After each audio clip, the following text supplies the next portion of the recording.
यहाँहरू सम्पूर्णमा हार्दिक नमस्कार र हार्दिक स्वागत गर्न चाहन्छु मेरो युट्युब च्यानलमा। आज म धेरै समयको ग्याप पछाडि उपस्थित भएको छु। समयको पाबन्दीको कारणले र व्यस्तताको कारणले पनि म रेगुलर रूपमा भिडियो लिएर आउन सकिरहेको छैन। यद्यपि यहाँलाई शाखा अधिकृत पदको दोस्रो पत्र र चौथो पत्रको लागि आवश्यक पनि अधिकांश भिडियोहरू मेरो युट्युब च्यानलमा आइसकेका पनि छन् भने तेस्रो पत्रका केही आंशिक भिडियोहरू रहेका छन्। त्यसकारणले पनि शाखा अधिकृतको लागि आवश्यक पर्ने सामग्रीहरू लगभग धेरैभन्दा धेरै सामग्रीहरू चाहिँ मेरो युट्युब च्यानलमा छन्। यहाँहरूले खोजेर हेर्न सक्नुहुन्छ। र आज म यहाँहरूलाई राजस्वको अवधारणा र यसको सिद्धान्त, राजस्वको प्रकार, त्यस्तै गरेर कर राजस्व, गैर कर राजस्वको विशेषताहरू, हैन, राजस्व सम्बन्धी नेपालमा रहेको व्यवस्था, यसको समस्या सम्बन्धी विविध अन्तर्वस्तुहरूको बारेमा मैले यहाँहरूलाई जानकारी दिने कोसिस गर्नेछु। कृपया मेरो युट्युब च्यानललाई लाइक, शेयर र सब्स्क्राइब गर्न नभुल्नुहोला। यहाँहरूले लाइक, शेयर र सब्स्क्राइब गर्नुभयो भने आगामी दिनमा आउने नयाँ नयाँ भिडियोहरू पनि यहाँहरूलाई इमेलको रूपमा, नोटिफिकेसनको रूपमा प्राप्त हुनेछ। यहाँहरूको इमेलमा नोटिफिकेसनको रूपमा प्राप्त हुन्छ भने अन्य शेयर गर्नुभयो भने अन्य साथीहरूलाई पनि के हुन्छ त भन्दा यसको जानकारी पुग्नेछ। र म आज अब ढिला नगरिकन आजको विषयवस्तुतर्फ प्रवेश गर्न चाहन्छु। सुरुमा त राजस्व भनेको के त भन्ने सन्दर्भबाट जानुपर्ने हुन्छ। राजस्व भनेको के हो त भन्दा सरकारलाई तिर्नुपर्ने र चाहिँ भविष्यमा दायित्व वहन सरकारले गर्न नपर्ने खालको राज्यको जुन आम्दानी हो त्यो चाहिँ के हो त राजस्व हो। जुन के त भन्दा कानुन बमोजिम उठाइन्छ। भनेको कानुनद्वारा जुन चाहिँ अधिकार दिइएको हुन्छ त्यो कानुन बमोजिम राज्यले चाहिँ भविष्यमा चाहिँ दायित्व वहन गर्न नपर्ने गरी प्राप्त हुने आम्दानी नै के हो त राजस्व हो। राज्य सञ्चालनका लागि अख्तियारीपूर्ण तवरले भविष्यमा फिर्ता गर्नु नपर्ने गरी राज्यलाई प्राप्त आम्दानी नै राजस्व हो। यहाँले परिभाषालाई यसरी लेख्नु सक्नुहुन्छ। र अर्को के त भन्दाखेरि राज्यलाई प्रचलित कानुन बमोजिम प्राप्त आम्दानी जुन भविष्यमा तिर्नु नपर्ने गरी वा फिर्ता गर्नु नपर्ने गरी राज्यलाई के हुन्छ त प्राप्त हुन्छ। प्रचलित कानुनको आधारमा सरकारलाई तिर्नु वा बुझाउनु पर्ने कर, भन्सार, दस्तुर, शुल्क, रोयल्टी, जरिवाना, हैन, र यस्तै प्रकारका रकम र यस्ता रकममा लाग्ने ब्याज तथा जरिवानालाई राजस्वको रूपमा परिभाषित गरिएको छ नेपालको कानुन अनुसार पनि। र राजस्वले चाहिँ मूलतः के त भन्दाखेरि कर राजस्व र गैर कर राजस्व दुवै प्रकृतिको आम्दानीलाई जनाउँछ। अब राजस्वको अवधारणा के हो त, कसरी आयो त भन्ने सन्दर्भका कुराहरू यहाँको पाठ्यक्रममा रहेको कारणले राजस्वको अवधारणा कसरी आयो त भन्दाखेरि राज्यको उत्पत्तिसँगै राज्य सञ्चालनको लागि निश्चित स्रोत पुँजीको आवश्यकताको महसुस भयो र त्यही निश्चित स्रोत पुँजीको आवश्यकताको महसुस भए पछाडि त्यसैको प्राप्तिको सन्दर्भमा नै राजस्वको अवधारणा पनि आएको हो। त्यसैले राज्यको उत्पत्ति सँगसँगै राज्य सञ्चालनको अवधारणा सँगसँगै राजस्वको पनि अवधारणा आएको भन्न सकिन्छ। राज्य सञ्चालनका लागि नागरिकका जुन अपेक्षाहरू पूरा गर्नका लागि निश्चित स्रोत तथा पुँजीको आवश्यकता भएपछि सोही सन्दर्भमा नै के हो त राजस्वको अवधारणा आएको।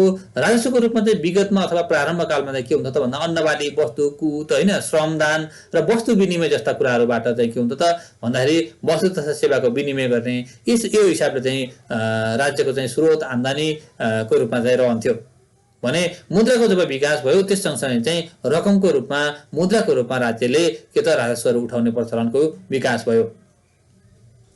विगतमा चाहिँ शासकको इच्छा बमोजिम, शासकको घोषणा बमोजिम, हैन, शासकलाई जे इच्छा लाग्छ त्यही बमोजिमको कानुन बनाउने, हैन, त्यो बमोजिम पनि राजस्व उठाउने अवस्थाहरू रहेको थियो। यहाँहरूले हाम्रो राणाकालमा र विगतमा यहाँहरूले सुन्नु पनि भएको छ, जम्मा नजन्नु कच्चा नछोड्नु भन्ने जुन सुन्नु भएको छ त्यस्ता खालका प्रचलनहरू पनि थिए। जम्मा नजोड्नु कच्चा नछोड्नु भनेको के हो त भन्दाखेरि जम्मा के कति पैसा छ हर हिसाब त्यो चाहिँ नजोड्नु र चाहिँ कच्चा लिनु पर्ने पैसा छ कतै पनि नछोड्नु, सबै कुराहरू उठाउनु लिनु भन्ने खालको थियो। जम्मा नजोड्नु भनेको के हो त भन्दाखेरि पारदर्शितालाई चाहिँ के त भन्दाखेरि पारदर्शिताको विपरीत अथवा पारदर्शितालाई चाहिँ कायम नगर्नु र चाहिँ राज्यको स्रोतको बारेमा पब्लिकमा जानकारी नदिने खालको एउटा अपारदर्शिताको बिम्बको रूपमा चाहिँ जम्मा नजोड्नु कच्चा नछोड्नु भन्ने सिद्धान्त रहेको थियो।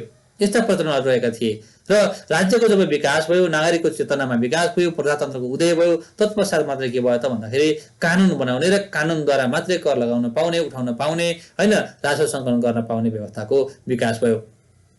त्यसैले राज्यको विकाससँगै राज्यमा रहेका नागरिकहरूको चेतनाको विकाससँगै प्रजातन्त्रको उदय पश्चात हैन र चाहिँ के भयो त भन्दाखेरि शासकहरूको चाहिँ जुन अधिकार पनि संकुचित हुँदै गयो र कानुनद्वारा व्यवस्थित हुँदै गयो। तत्पश्चात के भयो त भन्दाखेरि कर लगाउने कुराहरू, राजस्व उठाउने कुराहरू, यी सबै कुराहरू पनि के भयो त कानुन बमोजिम मात्रै लगाउन पाउने कुराहरू अगाडि आए। हाम्रै संविधानले पनि के भन्छ त भन्दा कानुन बमोजिम बाहेक कर लगाउन र उठाउन नपाइने व्यवस्था हाम्रो संविधानले गरेको छ। र कानुन बमोजिम कर लगाउन उठाउन नपाइने छ भने खर्च गर्न समेत के हुन्छ त भन्दा व्यवस्था विकास संसदबाट अनुमोदन भएर मात्रै वा जनप्रतिनिधिद्वारा वा जनताद्वारा अधिकार पाएपछि मात्रै के गर्न पाइन्छ त भन्दाखेरि खर्च गर्न पनि पाइन्छ।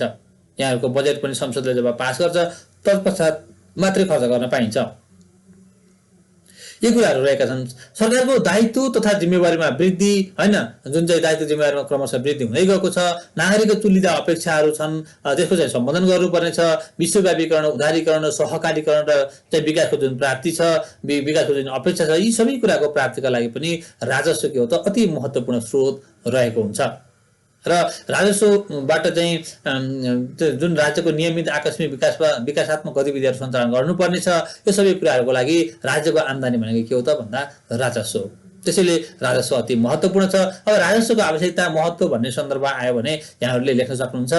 के त भन्दाखेरि राज्यको कोषमा रकम प्राप्ति गर्ने महत्त्वपूर्ण माध्यम राजस्व हो, अथवा राज्य कोषको रकम प्राप्ति भनेकै के हो त भन्दा प्राप्तिको माध्यम भनेकै राजस्व हो। समन्वय वितरण गर्नको लागि, पूर्ण वितरण गर्नको लागि पनि राजस्वको आवश्यकता छ, महत्त्व छ। किनभने हुनेबाट बढी कर लिएर नहुनेलाई वितरण गर्ने कुराहरू, सामाजिक न्याय सशक्तिकरण गर्ने कुराहरू हैन, सामाजिक सुरक्षाका कुराहरू, यी सबै कुराहरू के हुन्छ भन्दाखेरि समन्वय वितरण, पूर्ण वितरणका कुराहरूमा जोडिन्छ। त्यस्तै गरेर राजस्वको महत्त्व आवश्यकता किन छ त भन्दाखेरि जन उत्तरदायित्वहरू पूरा गर्नको लागि पनि राजस्वको आवश्यकता छ। वित्तीय व्यवस्थापनको आधारहरू प्राप्त गर्नको लागि पनि यसको आवश्यकता छ। शान्ति सुरक्षा कायम गर्नको लागि चाहिँ जुन रकम चाहिन्छ, बजेट चाहिन्छ हैन, त्यसको लागि पनि चाहिँ राजस्वको आवश्यकता छ। सार्वजनिक प्रशासन सञ्चालन गर्न, सार्वजनिक व्यवस्थापन सञ्चालनका लागि पनि राजस्वको आवश्यकता छ। त्यस्तै गरेर सामाजिक न्याय सशक्तिकरण कायम गर्नको लागि, विकासात्मक क्रियाकलापहरू गतिविधिहरू सञ्चालन गर्नको लागि, आर्थिक वृद्धि र आर्थिक विकास हासिल गर्नको लागि, नागरिकको अपेक्षाहरू प्राप्ति गर्नको लागि हैन, अनि वैदेशिक सहायताहरू, ऋणहरूको चाहिँ निर्भरता घटाउनको लागि हैन, र चाहिँ त्यस्तै गरेर चाहिँ तपाईको चाहिँ जनशक्तिहरूको व्यवस्थापन गर्नको लागि, परिचालन गर्नको लागि, दिगो विकास, सन्तुलित विकास हासिल गर्नको लागि हैन, द्वन्द व्यवस्थापन, विपद व्यवस्थापन जस्ता व्यवस्थापकीय गतिविधिहरू अवलम्बन गर्नको लागि, र राज्यमा जुन नागरिकको अपेक्षा, हित, उन्नति, समृद्धिका कुराहरू छन्, यी सबै कुराहरूको लागि राजस्व अति महत्त्वपूर्ण छ। किनकि राज्यको आम्दानी भनेकै राजस्व। र यहाँहरूले जुन वैदेशिक अनुदान, सहायता, ऋणका कुराहरू हुन्छन्, यो भनेको न्यून कुरा हो। र यसलाई चाहिँ यसमाथिको निर्भरता घटाउनको लागि पनि राजस्वको आवश्यकता हुँदो रहेछ। त्यसैले राज्यको ओरिजिनल आफ्नो यथार्थ आम्दानी भनेकै के रहेछ त राजस्व रहेछ, जुन चाहिँ कर राजस्व र गैर कर राजस्वबाट प्राप्त हुन्छ। त्यसैले यसका महत्त्वका कुराहरू आयो भने यी विषयलाई हामीले जोडेर लेख्नुपर्ने हुन्छ। यहाँहरूलाई परीक्षामा कहिलेकाहीँ राजस्वका सिद्धान्तहरू के हुन् लेख्नु भनेर आउन सक्छ। अब राजस्वको सिद्धान्तहरू के हुन् भनेर लेख्न आयो भने, या यहाँलाई करका सिद्धान्तहरू भनेर आयो भने पनि एउटै हिसाबले लेख्न सकिन्छ। एक दुईवटा सिद्धान्तलाई चाहिँ यहाँहरूले चाहिँ तलमाथि एउटा आफ्नो कौशलता अवलम्बन गर्ने, अरू हिसाबले चाहिँ तपाईँलाई राजस्वका सिद्धान्त, करका सिद्धान्त भनौँ भने एउटै हिसाबले लेख्न सकिन्छ। जस्तै म यहाँलाई भन्छु, जस्तै राजस्वका सिद्धान्तमा पनि करको सिद्धान्तमा पनि के हुन्छ त वैधताको सिद्धान्त, कानुनी मान्यताको सिद्धान्त। कानुन बमोजिम मात्रै कर लगाउन उठाउन पाइन्छ, त्यसकारणले यो के हो त कानुनी मान्यताको सिद्धान्त हो। अर्को के हो त स्वीकृतिको सिद्धान्त हो। जनताद्वारा त हामी यो कर तिर्न सक्छौँ भन्ने स्वीकृति हुनुपर्छ, अथवा यो राजस्व तिर्न सक्छौँ भन्ने स्वीकृति हुनुपर्छ। त्यो खालको जनताद्वारा मैले अघि पनि भने व्यवस्थापकीय संसदमा रहेका जनप्रतिनिधिहरूले स्वीकृत गरे पछाडि मात्रै त्यही बमोजिम कर लगाउन पाइने हुँदाखेरि यो स्वीकृतिको सिद्धान्त पनि हो। जनताले स्वीकृत गर्नुपर्छ अथवा स्वीकृति दिनुपर्ने हुन्छ, त्यसैले यो स्वीकृतिको सिद्धान्त पनि हो। अर्को समानताको सिद्धान्त हो। सबैलाई चाहिँ समान हिसाबले हेर्नुपर्ने हुन्छ, कसैलाई चाहिँ यसमा पनि विभेद गर्न हुँदैन भन्ने सन्दर्भको सिद्धान्त। अर्को समन्वयको सिद्धान्त हो, भनेको बढी कमाउनेले बढी कर तिर्छ र कम कमाउनेले कम तिर्छसम्म न्याय पनि हुनुपर्छ, यसमा न्यायिक दृष्टिकोणले पनि हेर्नुपर्छ भन्ने कुराहरू यसको रहन्छ। त्यस्तै अर्को निश्चितताको सिद्धान्त पनि रहन्छ। कुन विषयमा कति कर तिर्ने, कहिले तिर्ने, कसरी तिर्ने भन्ने कुराको निश्चितता चाहिन्छ। त्यसैले यसलाई निश्चितताको सिद्धान्तको रूपमा पनि लिइन्छ। अर्को सरलताको सिद्धान्त हो। सरल पद्धतिबाट, सहज हिसाबले, सहज माध्यमबाट, सहज प्रक्रियाबाट चाहिँ कर तिर्न पाउनुपर्छ, राजस्व तिर्न पाउनुपर्छ। राजस्व तिर्ने, कर तिर्ने पद्धतिको रूपमा चाहिँ सरलता अति आवश्यक छ। सरल भएन भने पब्लिकले कर तिर्दा राजस्व तिर्न खोज्दैनन् र चाहिँ त्यो उपयुक्त पनि हुँदैन भन्ने हिसाबले यो सिद्धान्त केन्द्रित छ। त्यसै गरी यहाँलाई सुविधाको सिद्धान्तको रूपमा कर तिर्दाखेरि चाहिँ सुविधा पाएको महसुस हुने गरी मैले यो कर तिर्दाखेरि, मैले यो राजस्व तिर्दाखेरि मैले यो कुराहरू प्राप्त गर्न सक्छु, अथवा करै तिर्दाखेरि जुन राज्यले अनिवार्य दायित्व वहन गर्नु पर्दैन। यद्यपि के हो त भन्दाखेरि मैले कर तिर्दाखेरि राज्यले मलाई सुरक्षाको अनुभूति दिएको छ है, मलाई चाहिँ विकास निर्माणका कुराहरूमा राज्यलाई चाहिँ गरेको छ है, त्यसको मैले अनुभूति गर्न पाएको छु है, शान्ति सुरक्षा कायम भएको छ है, अपराधका कुराहरू होइन, चोरीका कुराहरू, यस्ता कुराहरू भएका छैनन् है भन्ने कुराको विश्वस्ता पनि हुन सक्नुपर्छ। त्यसैले यी कुराहरू पनि सबै कुराहरू हुनुपर्छ। त्यस कारणले कर तिर्दाखेरि सुविधा पाएको महसुस हुन सक्ने गरी, कर तिरे बापत सुविधा पाएको महसुस हुन सक्ने गरी कर तिरिन्छ या राजस्व तिरिन्छ। अर्को एकरूपताको सिद्धान्त, सबै ढाँचा प्रशासनमा चाहिँ सरलता, एकरूपता होइन, र चाहिँ तपाईँको चाहिँ राजस्वमा पनि दोहोरो तिहेरो नहुने गरी यी हिसाबले चाहिँ गर्नुपर्ने हुन्छ। त्यसै गरी उपयुक्तताको सिद्धान्त, न्यायिक हुनु पर्यो, उपयुक्त हुनु पर्यो, व्यावहारिक हुनु पर्यो, उपयोगी हुनु पर्यो, यी हिसाबले चाहिँ राजस्वहरू, करहरू लिनुपर्ने हुन्छ। अर्को लचकताको सिद्धान्त, समय अवस्था अनुसार, परिस्थिति अनुसार, राजस्व प्रणालीको अवस्था अनुसार होइन, सङ्कट जस्ता पक्षहरूलाई पनि हेरेर चाहिँ लचकताको सिद्धान्त अवलम्बन गर्नुपर्ने हुन्छ। जस्तै करमा कतिपय अवस्थामा राज्यले छुट दिएको हुन्छ, छुट दिनुपर्ने हुन्छ, घटाउनु पर्ने हुन्छ, घटाइदिएको हुन्छ, यो विभिन्न कुराहरू रहेको हुन्छ। त्यसैले लचकताको सिद्धान्त पनि करमा, राजस्वमा आवश्यक हुन्छ। अर्को विविधताको सिद्धान्त पनि रहेको छ। करको दरमा भन्दा पनि दायरा बढाउने कुराहरूमा जानुपर्ने हुन्छ होइन, विविध पक्षमा चाहिँ विविध विषयहरूमा लिनुपर्ने हुन्छ। यी कुराहरूलाई हेर्ने एउटैमा चाहिँ बढीभन्दा बढी कर लिने कुराहरू पनि हुनु हुँदैन, वा कसैमा चर्को कर लिने, कसैमा चाहिँ कर लिनुपर्ने ठाउँ पनि छोड्ने, यी कुराहरू पनि हुनु हुँदैन। समन्वयको सिद्धान्तको रूपमा पनि रहन्छ। राजस्व कर प्रणालीको व्यवस्थापन होइन, सञ्चालनमा चाहिँ समन्वय हुनु पर्यो, अनुगमन हुनु पर्यो। अनुगमनका कुराहरूमा दोहोरोपना नहुने कुराहरूमा होइन, अनि कर तिर्दाखेरि चाहिँ एउटै प्रकृतिको कर चाहिँ दोहोरो तेह्रो तिर्नुपर्ने कुराहरू यस्ता पनि हुनु हुँदैन। सरल र प्रभावकारी रूपमा कर राजस्व प्रणालीलाई अवलम्बन गरिनुपर्छ भन्ने सिद्धान्तको रूपमा समन्वयको सिद्धान्त रहन्छ। त्यसै गरेर अब यहाँले चाहिँ करका सिद्धान्तमा अझै थप्न सक्नुहुन्छ मौद्रिक मापनको सिद्धान्त होइन, यो मौद्रिक मापन गरिन्छ। राजस्वमा पनि त्यो रहन्छ। तिर्न सक्ने क्षमताको सिद्धान्त, तिर्न सक्ने क्षमता पनि दुवैतिर रहन सक्छ, यो कुराहरू हेर्न सकिन्छ। प्रगतिशीलताको सिद्धान्तका कुराहरू हुन्छ होइन, प्रगतिशीलताको सिद्धान्त बढी कर राजस्वतिर बढी केन्द्रित हुन्छ। त्यसै गरेर सेवाको लागत सम्बन्धी सिद्धान्तहरू होइन, सेवाको लागत कति पर्छ भन्ने कुराहरू भयो, लाभको सिद्धान्तका कुराहरू, यी सबै कुराहरू चाहिँ राजस्वको सिद्धान्त भन्यो भने या यसलाई करका सिद्धान्त भन्यो भने दुईटै हिसाबले यसलाई लेख्न सकिन्छ। त्यसैले दोहोरो पढ्नु घुम्नु आवश्यक छैन, यिनी कुराहरूलाई यहाँले मिलाएर लेख्न सक्नुहुन्छ। अब यहाँहरूले राजस्वको स्रोत प्रकारको हिसाबले चाहिँ यहाँलाई बुझ्नु पर्यो भने विशेषतः राजस्वको प्रकार भनेको मुख्य हिसाबले कसरी हुन्छ त भन्दाखेरि कर राजस्व र गैर कर राजस्व। मुख्य भनेको कर राजस्व र गैर कर राजस्व, जुन मैले अघि पनि भनिसकेँ। अब कर राजस्व भनेको के हो त भन्यो भने, कर राजस्व भनेको के हो त भन्दाखेरि सरकारलाई अनिवार्य तिर्नुपर्ने दायित्व हो। सरकारलाई अनिवार्य तिर्नुपर्ने दायित्व हो र चाहिँ यो कर तिरे बापत नागरिकले चाहिँ प्रत्यक्ष लाभ चाहिँ पाउँदैनन्। राज्यले नागरिकका लागि गर्ने सार्वजनिक खर्चहरू जुन मैले भने नियमित आकस्मिक विकासात्मक गतिविधि, शान्ति सुरक्षा, विकास, राज्य सञ्चालन जस्ता कार्यहरूमा खर्च गर्नको लागि के त भन्दाखेरि सरकारको आम्दानीको प्रमुख हिस्साको रूपमा रहने राजस्व नै के हो त कर राजस्व, जुन चाहिँ राज्यलाई चाहिँ नागरिकले के त अनिवार्य रूपमा तिर्नुपर्ने हुन्छ। र अब अनिवार्य रूपमा तिर्नुपर्ने र यो तिरे बापत चाहिँ प्रत्यक्ष लाभ चाहिँ राज्यलाई चाहिँ नदिने खालको प्रत्यक्ष लाभ चाहिँ पाइँदैन। मैले जुन अघि भने शान्ति सुरक्षाका कुराहरू, अपराध नियन्त्रणका कुराहरू, यस्ता पक्षहरूको त महसुस त अवश्य हुन्छ, हुने गरी हुनुपर्छ। तर कर राजस्वले चाहिँ के गर्छ त भन्दाखेरि अनिवार्य रूपमा तिर्नुपर्ने तर चाहिँ यसको प्रत्यक्ष लाभ चाहिँ नहुने अवस्था रहन्छ।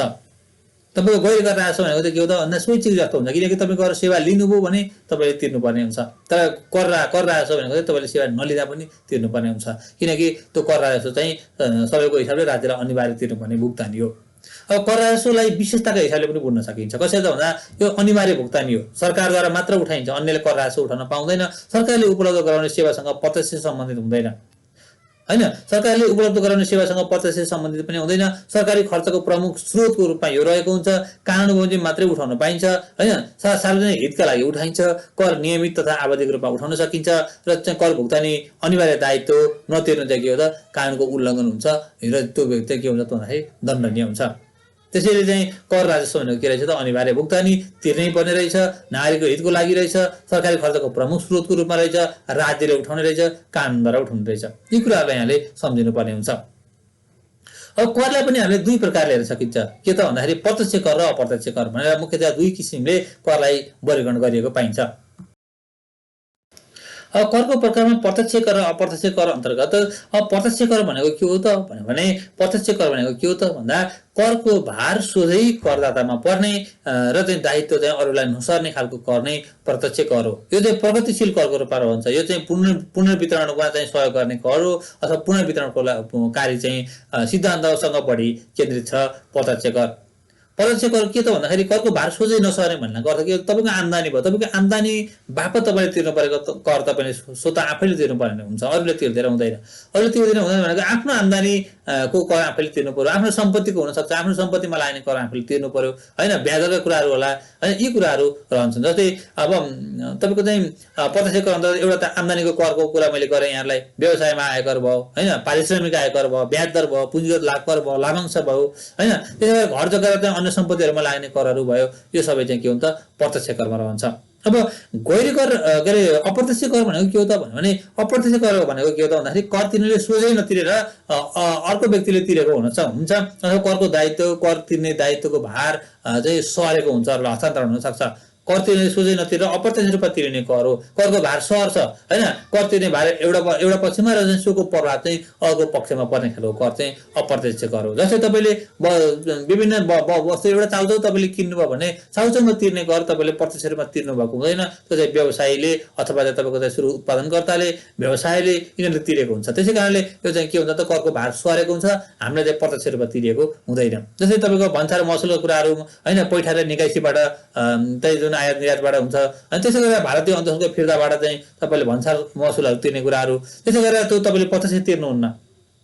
वस्तु तथा सेवाको उत्पादन र उपभोगमा लाग्ने कर जस्तो अन्तःशुल्क हैन, मूल्य अवधि करका कुराहरू, व्यवसाय तथा अन्य वस्तु उत्पादनका अन्य पक्षहरुमा यी कुराहरुमा चाहिँ तपाईले चाहिँ के त भन्दाखेरि चाहिँ अप्रत्यक्ष करहरू तपाईले स्वयं आफै तिर्नु हुँदैन। त्यसकारणले यो करको भार सरेको हुन्छ तर तिर्न चाहिँ के हो त त्यसको भार आफूलाई परेको हुन्छ। त्यसकारणले प्रत्यक्ष कर र अप्रत्यक्ष कर भनेको के हो, यसको भिन्नता के हो भन्ने कुराहरू भयो भने यिनै कुराहरूलाई यहाँले ख्याल गर्नुभयो भने यहाँले सजिलोसँग लेख्न सक्नुहुन्छ।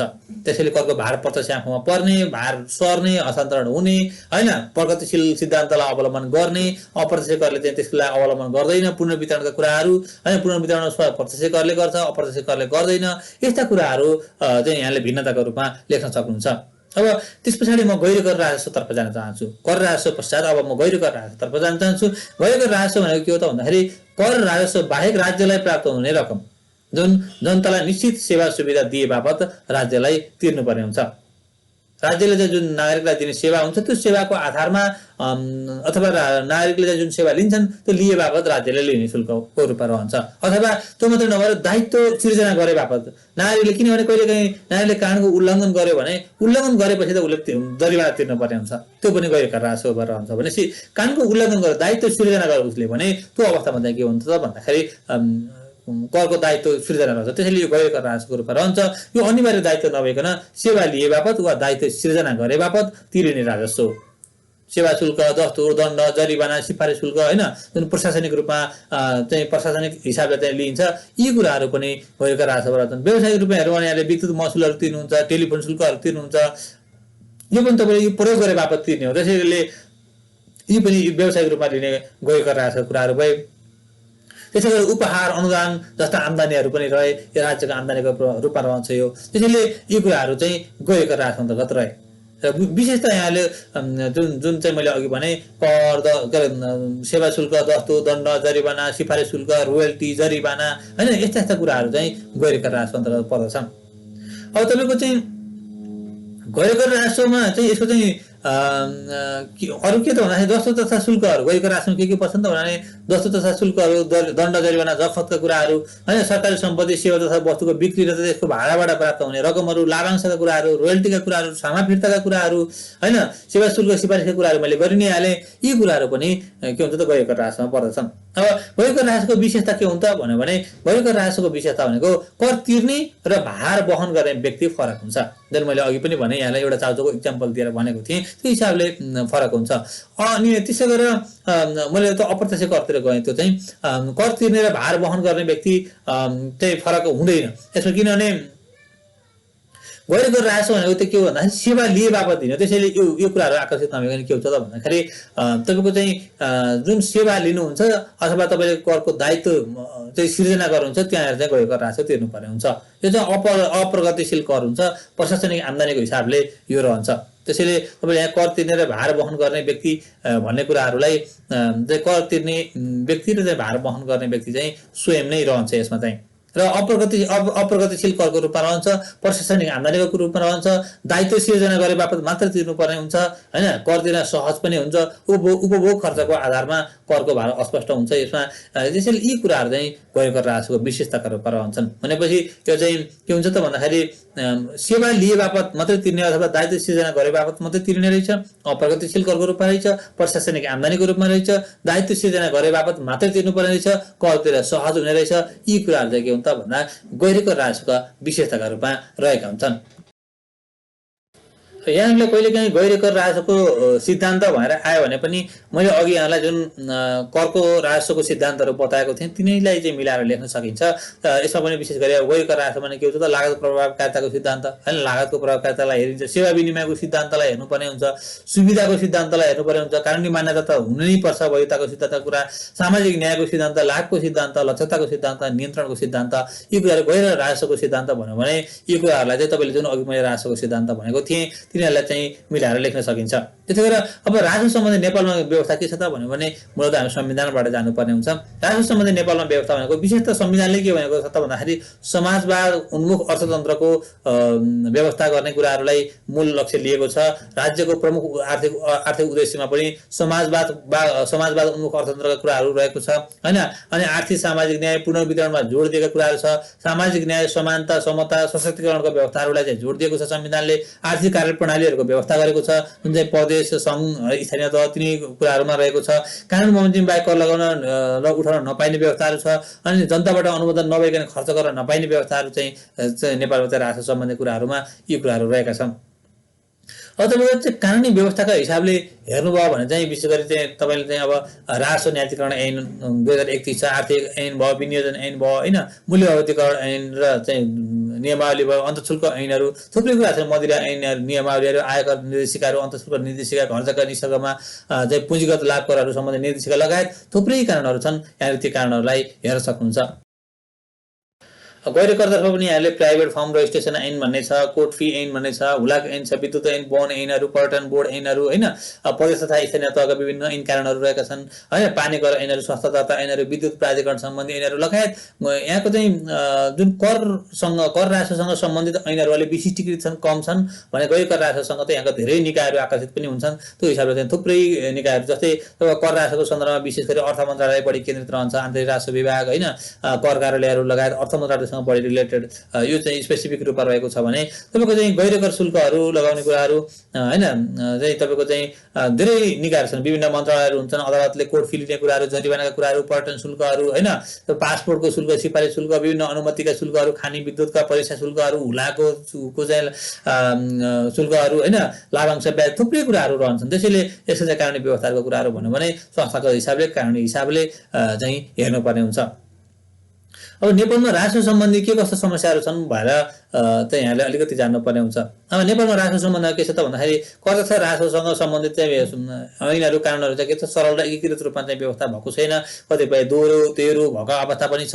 कर तिर्ने सरलताका हिसाबले चाहिँ कानुनी व्यवस्थाहरू भएको छैन। त्यसले सुस्पष्ट दीर्घकालीन तादात्म्य र एकरूपता हुने गरी चाहिँ हाम्रा कर तथा राजस्व सम्बन्धी सरल र एकीकृत कानुनी व्यवस्था छैन हैन। त्यसै गरेर अरु के छ त भन्दाखेरि आर्थिक क्रियाकलापहरुमा त्यो अनौपचारिक क्षेत्रको हिस्सा बढी छ। हामीले चाहिँ त्यो अनौपचारिक आर्थिक क्रियाकलापलाई इन्फर्मलबाट फर्मल बनाउनु पर्ने अवस्थाहरू छ। त्यसैले चाहिँ जुन औपचारिक क्षेत्रमा प्रवेश गराउनु पर्ने, औपचारिकतामा प्रवेश गराउनु पर्ने हामीसँग चुनौती पनि रहेको छ। त्यसैले आर्थिक क्रियाकलापमा जुन अनौपचारिक क्षेत्रको हिस्सा बढी छ यो पनि हाम्रो समस्याको रूपमा रहेको छ। राजस्वको ठूलो हिस्सा चाहिँ आयातमा निर्भर भइरहेको छ, त्यसैले यो आयातमा निर्भर हुनु पनि हाम्रो समस्याको रूपमा रहेको छ। राजस्वमा चाहिँ आयकरको अंश अपेक्षित रूपमा बढाउन सकिएको छैन, यो समस्याको रूपमा रहेको छ। कर चुहावटहरू, कर छली चाहिँ व्याप्त रूपमा रहेको छ हैन। न्यून विजयीकरण र अधिक विजयीकरणको विकृति व्याप्त छ हैन। त्यसैगरी करको दायरा विस्तृत गर्न सकिएको छैन, कर प्रशासन चुस्त दुरुस्त प्रभावकारी बनाउन सकिएको छैन हैन। त्यसै गरेर चाहिँ तपाईको चाहिँ करको दर र त्यसको उपयुक्तता बीचको तालमेल चाहिँ हामीले गर्न सकेको छैन हैन। कर संकलन गर्ने निकायहरू बीचको समन्वयको अवस्था कमजोर छ। सेवा भन्दा चर्को शुल्कहरू, सेवा शुल्कहरू लिएका अवस्था पनि छन् भने कतै पुरानो शुल्क रु 2 रु 3 भन्ने खालका पनि कुराहरू छन्। यस्ता खालका प्रवृत्तिहरू चाहिँ समस्याहरू चाहिँ हाम्रोमा रहेका छन्। यस्ता कुराहरूलाई हामीले के गर्नुपर्छ त भन्दाखेरि सम्बोधन गरेर अगाडि बढ्नु पर्ने हुन्छ। त मात्र नेपालको राजस्व सम्बन्धी व्यवस्थाहरू के हुन्छ त भन्दाखेरि अपेक्षित हुन्छ, उपयुक्त हुन्छ। जुन अहिले राजस्व सम्बन्धी सिद्धान्तहरूको कुराहरू उल्लेख गरेको थिएँ, ती सिद्धान्तहरू बमोजिम हुन सक्छ। त्यसैले अब नेपालमा समस्याहरू यस्ता रहेछन्, समाधानको उपाय के हुन्छ भने यिनै समस्याहरू यहाँले मिलाएर लेख्न सक्नुहुन्छ। जस्तै राजस्व, नेपालमा राजस्व सम्बन्धी समस्याको समाधानको उपाय भने के हो त भन्दाखेरि कस्तो राजस्वसँग सम्बन्धित कानुनहरूलाई सरल, एकीकृत र चाहिँ दीर्घकालीन तादात्म्य बनाउनु पर्यो हैन। अर्को आर्थिक क्रियाकलाप चाहिँ जुन अनुमोदित क्षेत्रको हिस्सा बढी छ त्यसले चाहिँ औपचारिकतामा ल्याउनु पर्यो। राजस्वको ठूलो हिस्सा आयातमा निर्भर भएको कारणले यसलाई चाहिँ के गर्छ, आयातमा कम निर्भर बनाएर आन्तरिक उत्पादन, आन्तरिक उसमा चाहिँ आम्दानीमा बढी जोड दिनु पर्यो।